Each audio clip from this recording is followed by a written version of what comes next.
Papalit ko yung announcement dun sa yung position sa Meron ka bang sasabihin? Magkakaroon tayo ng picnic ulit. Excited na ako. Excited. Meron pa bang gusto mag-announcement? Mag-announcement ko na ako. Kayo po. Mag-announcement po ako tungkol sa document visa. Visa. Magdasal po na. Sabay-sabay po tayo magdasal sa lumalapit sa iyo, Panginoon. I will pray, Lord God Jesus. I will pray, Panginoon, sa provision mo sa building na sa church na ikaw ang mga Panginoon. I will pray, Lord God, na ikaw mag-provide, Panginoon. Alam po namin, Panginoon, na every Sunday nagbabayad po kami dito, Panginoon, sa pag-grant namin, Panginoon, Lord God. Ikaw po manguna, financially, Panginoon, ikaw mag-provide, Lord God. Lord God, thank you, Lord God, Jesus. Hallelujah, Lord God. Maraming salamat, Panginoon, sa mga kapatiran na nagpunta ngayon, Lord. Patuloy mo hipuin ang kanilang mga puso at isipan, Panginoon, Lord God. Ikaw ang mangunguna, Lord God. Thank you, Lord God, sa kanilang presensya, sa mga oras, Panginoon, nandito sila. Lord God, I will pray, Lord God, sa mga kapatiran na wala pa po dito, Panginoon. Ikaw ang mangunguna, Panginoon. Patuloy mo hipuin ang kanilang mga puso at isipan, Panginoon. Saan man sila ngayon, Panginoon, naroroon, Panginoon, Lord God. Patuloy ka mangungusap sa kanila, Panginoon, na magkaroon ng time na bigyan ka ng oras, Panginoon, upang ikaw ay purihin at sabayin, Panginoon.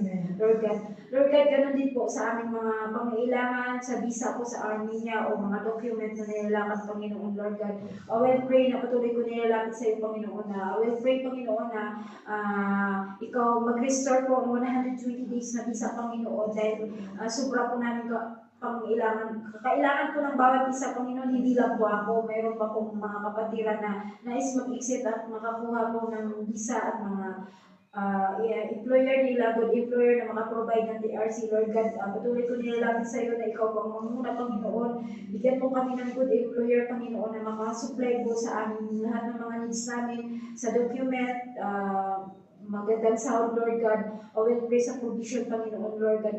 I will pray, Lord God, sa buhay po ni Dina, Panginoon, salamat sa kanyang presensya at oras at dito sa kasama namin, Panginoon.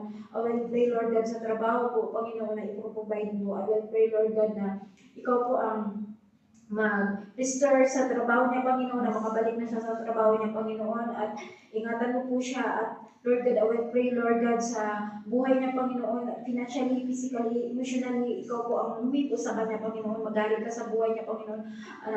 Ibigay mo sa kanyang pangailangan sa bawat araw, Panginoon, Lord God. Hallelujah, Lord God.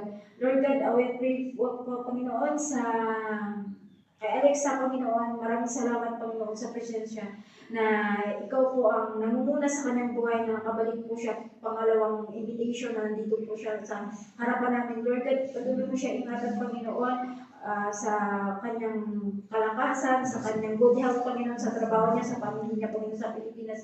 Ikaw ang manguna, Panginoon, maghari ka sa puso. Isipan niya, Panginoon, thank you, Lord, sa mga oras na ito at sandali na nakasama ka namin, Panginoon, sa lahat ng kapatiran nandito, Lord God. I will pray sa mga balak po, Panginoon, mag-ayos ng document. Ikaw po ang manguna, Panginoon.